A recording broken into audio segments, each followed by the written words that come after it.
Good evening.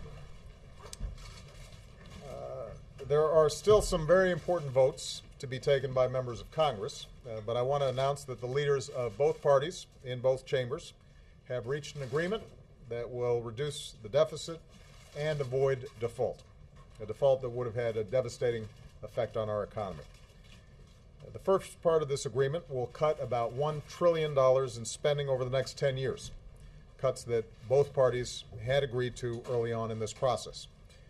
The result would be the lowest level of annual domestic spending since Dwight Eisenhower was president, but at a level that still allows us to make job-creating investments in things like education and research. We also made sure that these cuts wouldn't happen so abruptly that they'd be a drag on a fragile economy.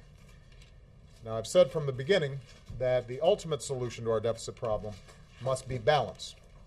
Despite what some Republicans have argued, I believe that we have to ask the wealthiest Americans and biggest corporations to pay their fair share by giving up tax breaks and special deductions. Despite what some in my own party have argued, I believe that we need to make some modest adjustments to programs like Medicare to ensure that they're still around for future generations. That's why the second part of this agreement is so important. It establishes a bipartisan committee of Congress to report back by November with a proposal to further reduce the deficit, which will then be put before the entire Congress for an up or down vote. In this stage, everything will be on the table. To hold us all accountable for making these reforms, tough cuts that both parties would find objectionable would automatically go into effect if we don't act.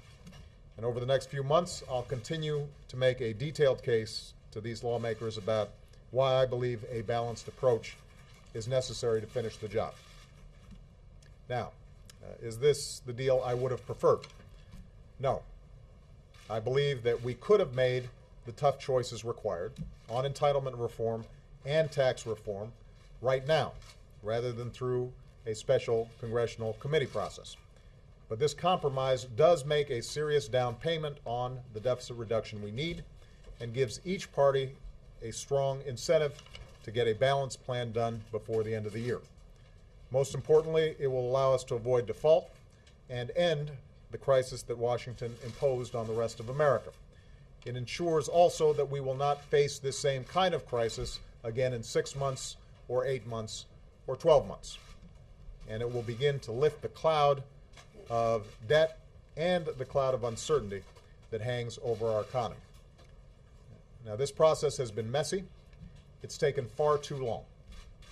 I've been concerned about the impact that it has had on business confidence and consumer confidence and the economy as a whole over the last month. Nevertheless, ultimately, the leaders of both parties have found their way toward compromise, and I want to thank them for that. Most of all, I want to thank the American people. It's been your voices, your letters, your emails, your tweets, your phone calls that have compelled Washington to act in the final days. And the American people's voice is a very, very powerful thing. We're not done yet. I want to urge members of both parties to do the right thing and support this deal with your votes over the next few days. It will allow us to avoid default. It will allow us to pay our bills. It will allow us to start reducing our deficit in a responsible way.